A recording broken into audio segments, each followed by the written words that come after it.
अगर मैं आपसे कहूं कि धरती गोल है, सूर्य एक तारा है, चंद्रमा उपग्रह है और हमारी प्यारी पृथ्वी सूर्य के सौरमंडल का एक ग्रह है, तो आपको कैसा लगेगा? वैसे ही जैसे कोई बताएगा कि फेसबुक एक सोशल मीडिया है और गोरैया एक पक्षी है। विज्ञान आज इतना आगे बढ़ चुका है कि हमने धरती से लेकर अंतरिक्ष तक के ढेरों रहस्यों की खोज कर ली है। हमें पता है कि धरती पर दिन और रात क्यों होते हैं, मौसम कैसे बदलते हैं, समय की गणना कैसे की जाती है, धरती पर जीवन की उत्पत्ति कैसे हुई है। ऐसे असंख्य सवालों के जवाब आज हमारे पास है। अब हम चांद पर उतर गए हैं, चंद्रयान 3 चंद्रमा पर सॉफ्ट लैंडिंग कर चुका है। लेकिन जैसे हर यात्रा की कहानी में सिर्फ मंजिल नहीं होती, एक लंबी सड़क भी होती है। वैसे ही विज्ञान की इस विकास यात्रा की कहानी भी सीधी और आसान नहीं है।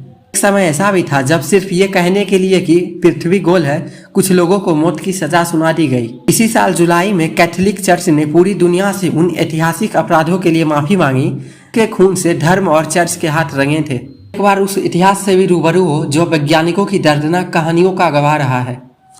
रोम शहर 17 फरवरी 1600 ईस्वी। उस शहर में सुबह से एक उत्सव सा माहौल था। शहर के बीचों बीच टाइबर नदी के किनारे बने एक विशाल के किले में वह कैद था। 8 साल चले लंबे मुकदमे के बाद चर्च ने फैसला सुनाया कि उसके विचार, उसकी लिखी किताबें बाइबल और चर्च के खिलाफ है। उसके विचार चर्च के प्रति लोगों में अविश्वास पैदा कर सकते हैं और समाज में अराजकता फैला सकते हैं। चर्च ने माना कि उसका अपराध इतना बड़ा है कि इसकी सजा सिर्फ मृत्यु दंड के रूप में ही दी जा सकती है, और वह मृत्यु दंड भी उतना ही भयानक था जो 1600 साल पहले जीसस क्राइस्ट को दिया गया था। चर्च ने उसे सामूहिक रूप से शहर के बीचों बीच जिंदा जलाने का फरमान सुनाया। उसका नाम था जर्दानो ब्रूनो। 1548 में इटली के नेपल्स के एक छोटे से कस्बे नेला में जन्म एक बच्चा, जिसे इतिहास में एक महान दार्शनिक और खगोल शास्त्री के रूप में दर्ज होना था। और वह विचार उसके लिए चर्च में उसे मृत्यु दंड दिया था। वह यह था कि अंतरिक्ष का केंद्र पृथ्वी नहीं बल्कि सूर्य है। पृथ्वी सूर्य के चारों ओर चक्कर लगाती है और चंद्रमा पृथ्वी के चारों ओर। धरती चिपटी नहीं है, धरती गोल है। खगोल विज्ञान की यह सारी बुनियादी प्रस्तावनाएं जो हमारी आधुनिक वैज्ञानिक उपलब्धियों का आधार है। जर्दानो ब्रूनो के बाद उन्हीं वैज्ञानिक खोजों को आगे बढ़ाने के लिए एक और खगोल शास्त्री गैलीलियो चर्च के क्रोध और आतंक का शिकार हुआ। गैलीलियो ने ब्रूनो और कॉर्पसनिकस की किताबें पढ़ी थी। विवेक और तर्क बुद्धि कहती है कि यह बातें सत्य है। प्रकृति में सब कुछ सापेक्षता के सिद्धांत के साथ गतिशील है।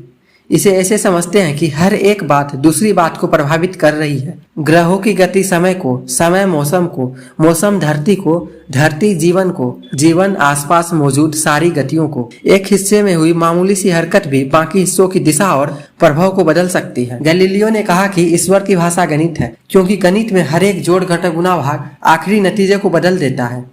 गैलीलियो ने अपने हाथों से एक दूरबीन बनाई थी और उसकी मदद से 3 दशकों तक खगोलीय पिंडों का अध्ययन किया। यह अध्ययन गैलीलियो को उसी नतीजे तक ले गया जहां कॉर्पसनिकस और ब्रूनो पहुंचे थे। चर्च ने बहुत सालों तक उन पर मुकदमा चलाया। वे 63 साल के थे जब चर्च ने कहा कि अगर वह सार्वजनिक रूप से माफी मांग ले तो चर्च उन्हें माफ कर देंगे।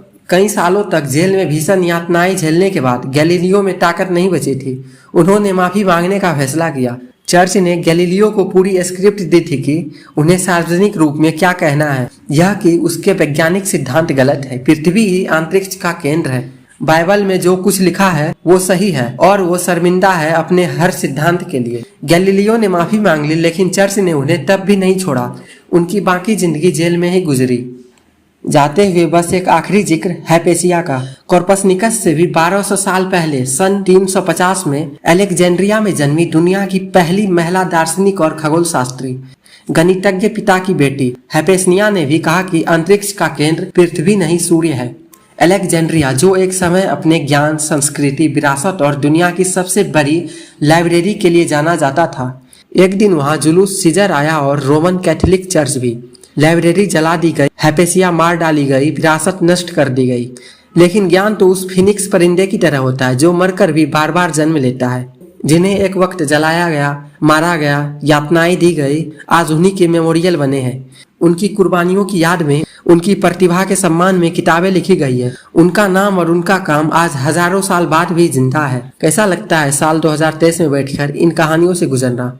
आज इंटरनेट और AI का दौर है। आज हम फैक्ट्स और साइंस की बात करते हैं। मनुष्य ने 600 साल पहले जितना विकास किया है, सब कुछ की बुनियाद में विज्ञान है, वैज्ञानिक सोच और चिंतन है। जिस माइक में ये रिकॉर्ड किया जा रहा है, जिस स्मार्टफोन में आप इसे देख रहे हैं, सब कुछ विज्ञान की देन है। आज जीवन का कोई ऐसा कोना नहीं है जो विज्ञान से अछूता हो। लेकिन आज यह जानना जरूरी है कि आज जब मनुष्य चांद तक पहुंच गया है, मंगल पर पानी की खोज कर ली है और ठीक इसी वक्त हमारा चंद्रयान 3 लैंड कर चुका है, इस सब के लिए पूरी मानवता इतिहास की महान वैज्ञानिकों की ऋणी है। वो लोग जिन्होंने सत्ता के सामने खड़े होने का साहस दिखाया, सत्य के लिए कुर्बानियां दी और जीवन का यह सबसे बुनियादी सबक, और सब कुछ हो जाने के बाद जो बचा रह जाता है वह सत्य है, वह मानवता है, वह विज्ञान है। दोस्तों, ये कहानी कैसी लगी है? अगर थोड़ी सी भी अच्छी लगी हो तो अपने भाई बहनों के साथ जरूर शेयर करें। मिलते हैं आपसे एक और